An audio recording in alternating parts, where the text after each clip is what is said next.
Hello class, welcome to Sunil study point. आओ मिलकर पढ़ें। तो आज हम पढ़ने वाले हैं क्लास वायरस के द्वारा होने वाले डिसीजेस के बारे में, उनके द्वारा होने वाले रोगों के बारे में। इनसे जो रोग होते हैं वायरस से जुड़े हुए, आज हम उनको डिस्कस करने वाले हैं। तो इसमें हम समझेंगे उस वायरस के बारे में, उसका नाम क्या है, और उसके बाद समझेंगे वो हमारे किस अंग को प्रभावित करता है। उसके बाद हम समझेंगे उसके द्वारा होने वाले लक्षण।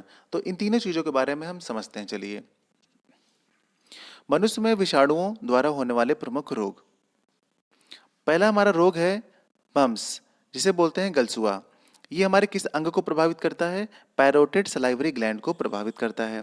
और इसके लक्षण क्या है? लार ग्रंथियों में सूजन। तो इसके द्वारा क्या होता है? लार ग्रंथियों में सूजन। आपको सबसे पहले ध्यान रखना है कि वायरस यानी मम्स है, एक वायरस डिसीज है। ठीक है, जो मम्स है ना, वो एक वायरस डिसीज है।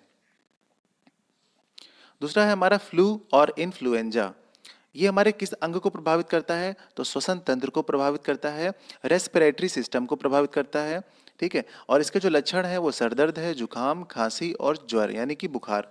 ठीक है, ये सब चीज़ें हो जाती हैं उस व्यक्ति को जिसे फ्लू और इन्फ्लुएंजा हो जाता है। तो इन्फ्लुएंजा एक ऐसी बीमारी है, एक वायरस डिसीज है, वायरस बीमारी है। ये हमारे श्वसन तंत्र को प्रभावित करती है।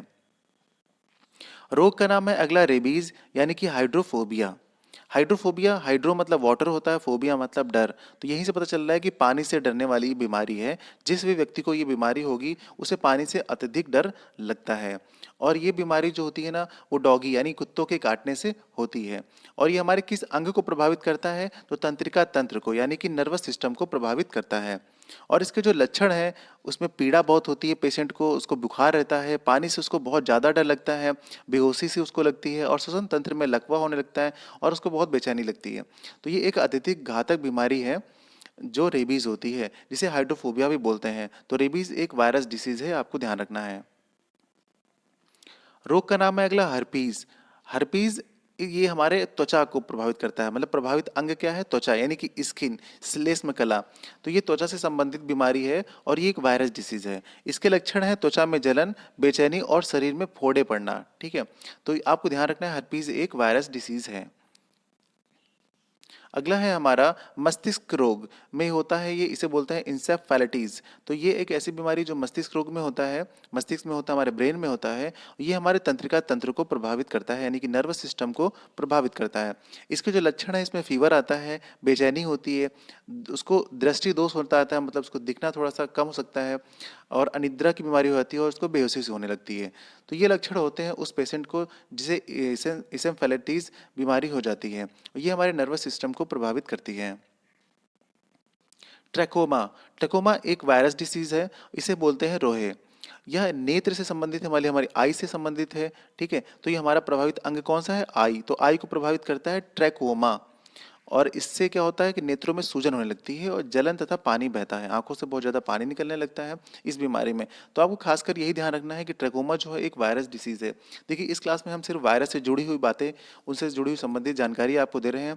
अगली क्लास में हम आपको बैक्टीरिया से संबंधित सारी बीमारियों के नाम और उनके लक्षण बताएंगे। उसके बाद हम प्रोटोजोआ के 3 हमारी छोटी छोटी क्लासेस होंगी, ज़्यादा लंबी क्लासेस नहीं होंगी। तो उन्हीं में हम आपको बता देंगे, तो सारी जानकारी जो भी बीमारियों से आती है वो आपको पता चल जाएगी। अगर आपने प्रीवियस ईयर का पेपर देखा होगा तो आपको जरूर पता होगा कि क्वेश्चन किस टाइप से आते हैं। सबसे पहले तो यही पूछता है कि ये बीमारी किससे संबंधित है।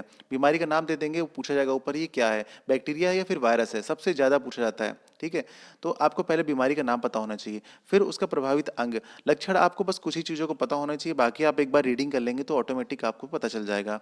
जैसे ट्रकोमा है, आंखों से संबंधित है, तो आंखों में क्या हो सकता है? सूजन हो सकती है, पानी ज़्यादा निकलना हो सकता है, दर्द हो सकता है। तो इससे लक्षण जो है ना काफ़ी संबंधित होते हैं। अगर आप ये लगा लें कि ये किस अंग को प्रभावित कर रहा है, तो लक्षण काफी हद तक आप अपने आप पता लगा सकते हैं।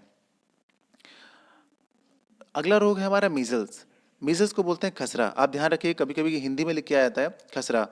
और ये हमारी पूरी बॉडी को प्रभावित करता है।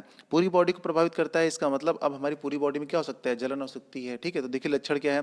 फीवर रहता है, पीड़ा होती है, जलन होती है, बेचैनी होती है, आंखों में जलन होती है, पूरे शरीर में खराश लगने लगता है। मतलब कि पूरी शरीर में दिक्कत होने लगती है मीजल्स से। ठीक है, तो ये एक वायरस डिसीज है, आपको ये ध्यान रखना है। अगला है स्मॉल पॉक्स। इसके बारे में तो आपने सुना भी होगा और देखा भी होगा, इसे बोलते हैं चेचक। ये पूरे बॉडी में होता है और विशेषकर जो होता है चेहरा और हाथ पैर में होता है। इसके लक्षण होते हैं बुखार आना, पीड़ा होना, जलन होना, पूरी बॉडी में फफोले पड़ना।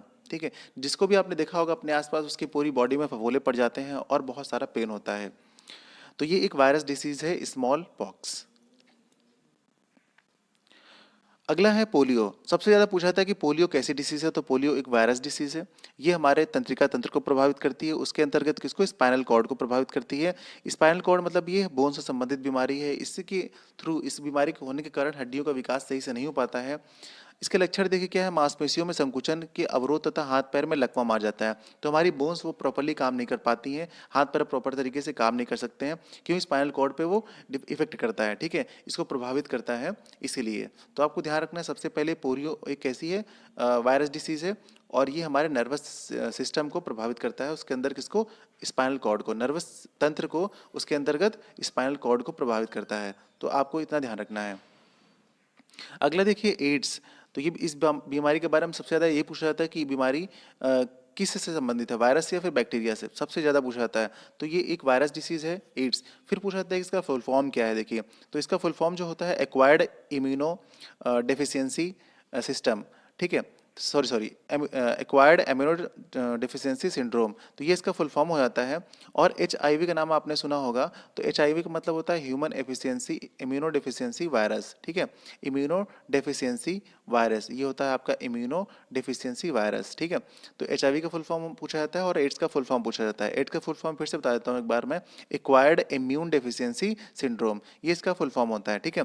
ये पूरी बॉडी को इफेक्ट करता है, और इसको जो लक्षण है वो कमजोरी होने लगती है और प्रतिरोध शक्ति की समाप्ति होने लगती है। WBC का डिके होने लगता है, यानी कि क्षय होने लगता है।